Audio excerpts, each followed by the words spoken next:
What would you do if a client, who was not only terrible at their job but also blatantly racist, tried to blame you for their failures and demand a massive refund? In today's story, my choice was a masterclass in how to handle it. And it all started with a simple customer service claim. I was an account manager for a digital marketing company in a southern state. We sold lead generation services to business owners. A key part of our pitch was a service guarantee. If a client used our call tracking numbers, or CTNs, and allowed us to record the calls, we'd guarantee a certain number of leads for their ad spend. If we fell short, they were entitled to a partial or even a full refund. Now, a quick bit of background on the tech. A CTN is a unique phone number we place on a specific advertisement. When a customer calls it, the call routes directly to the business owner's line. Most people never even notice they're not dialing the main business number. With the client's consent, we could also record these calls for quality assurance. And a message would play at the start of the call to let the caller know. To be eligible for our service guarantee, both the CTNs and call recording had to be enabled. The business in question was a small dad and son contracting company, run by a man we'll call Frank. They handled smaller jobs, windows, drainage, finishing work, that sort of thing.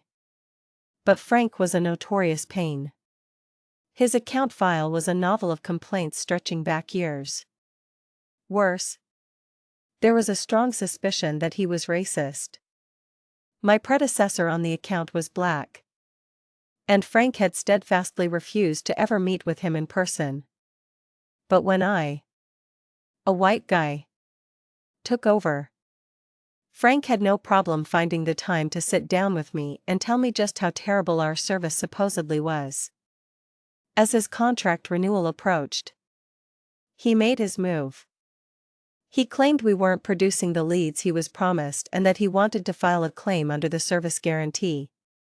I took this to my manager, who, knowing Frank's history and the significant amount of money involved, was worried this could escalate to a legal battle. He gave me a direct order: listen to every single one of Frank's recorded calls, write a detailed report, and present my findings. So, I buckled in. For nearly a full 40-hour work week, I did nothing but listen to the incoming calls for Frank's business. The result was a damning 24-page report. It wasn't an indictment of our advertising.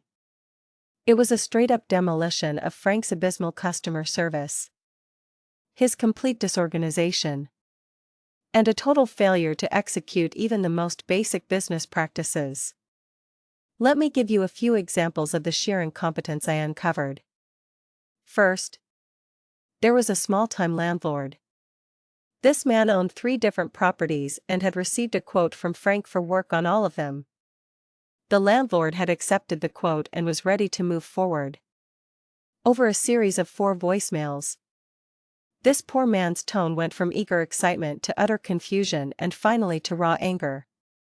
The first message was, "Hey, I want to pay you a deposit to get started." The next was a concerned, "Are you okay? Haven't heard from you." The last one was simply, "Why the fuck aren't you returning my calls?" Yes. Voicemails. Frank had gone out, done the estimate, and then just completely ghosted a paying customer. Why? I have absolutely no idea. I actually called the landlord myself, saying I was with a quality assurance agency doing a survey on Frank's performance. The guy was beside himself, explaining that he'd ended up hiring a competitor for about 15% more money simply because Frank vanished. The next one, however, was what truly infuriated me. A call came in from the local public housing office. They wanted a quote for a job involving 25 different homes, a huge, profitable project. In a rare turn of events, Frank actually answered the phone. Initially, he sounded thrilled. But then he learned two details. First, it was Section 8 housing. Second, it was in a predominantly Black and Hispanic neighborhood. Frank made his decision based on pure bigotry, completely unaware that this single, hateful act was being recorded and would become a key piece of evidence in his own professional downfall. His tone changed instantly. He told the housing office that, unfortunately, he was super booked, which I knew was a lie, and that this area was suddenly out of his service area. Another blatant lie. The person on the other end was confused. So you're not interested in bidding? They asked. No. I'm not. Frank snapped. And hung up without even a goodbye. One of our community members summed up this kind of thinking perfectly later on, saying, "It always baffles me why people who run a company that needs customers like this are stingy with who they want as customers. To just cut huge swaths of potential customers out because of race? That's just dumb." And Frank was proving just how dumb it was. I did another quality assurance call. And the woman from the housing office was just baffled, thankfully not connecting the dots that Frank was likely discriminating against a protected class, which is a crime. The final straw was a call from an overseas number in Japan. A deployed U.S. service member had stayed up late just to call during Frank's business hours. His home back in the States had been broken into, and he desperately needed to get a new door installed. He stressed it was an emergency, as his wife was forced to stay in a hotel until the house was secured. Frank never returned his calls. He never replied to the email the man provided. Nor did he call the wife, who was local. He ignored an easy, profitable, emergency job for a service member in need. My final report concluded that in approximately 70% of the calls we generated, Frank had failed to properly service the lead. It wasn't that our service wasn't producing leads. It was that Frank was an incompetent, bigoted man whom nobody wanted to deal with. I phrased it more professionally in the report. Of course, when I handed the 24-page behemoth to my manager, he just looked at it and said, "Damn. 24 pages." He smiled. I got a pretty good idea of what this is going to say.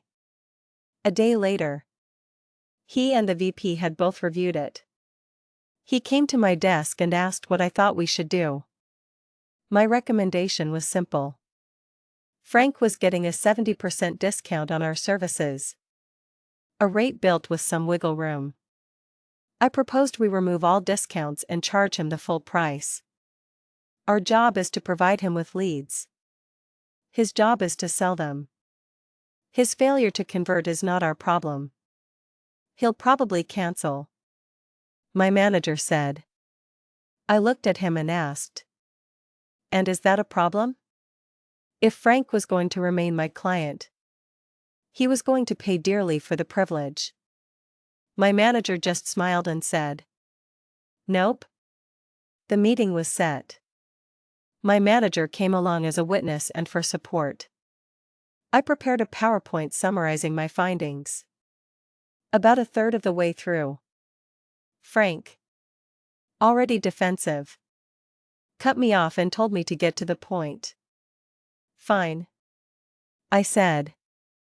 "Frank, our job is to bring you leads. It's your job to sell them. Your failure to do so is not our problem." He got irritable and pissy. But my manager stood by me, nodding in agreement. "Fine," he snapped. "I'll renew my contract at the same rate." "Well," I said, pausing for effect, "you see, You didn't let me get to that part. We have new pricing for you. Frank scoffed. Lower? I saw my manager smirk out of the corner of my eye. Oh no. I said. Not lower. I hit him with the new number, the full rate. 3 times what he had been paying. The reaction was explosive. Frank's face went from pale to beet red. He slammed his hand on the conference table. You're ripping me off. You're overcharging me. You're a horrible salesperson. He turned to my manager. Practically pleading. You should fire him for treating a client like this. This was the moment I had been waiting for. My management and I had gone over my exact wording beforehand. With zero emotion, I said, Frank, you're a challenging client. Therefore, the pricing of our service needs to reflect the challenge of providing you service. We will be charging you our full rate. It was the most professional way I could possibly say. You're a miserable human being. And if I have to work with you, it's going to be worth my while.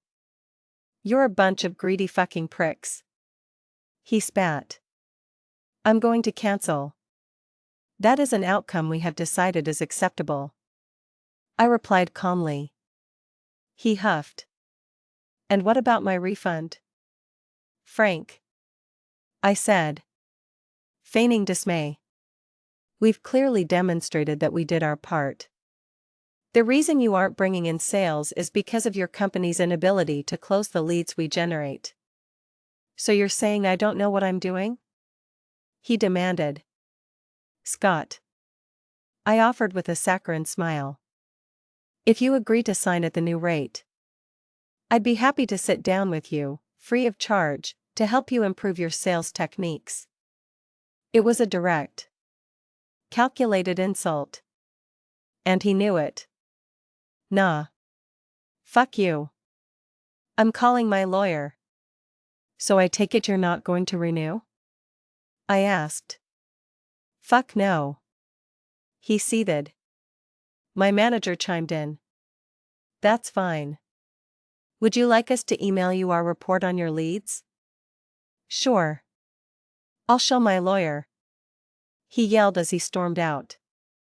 We never heard from his lawyer.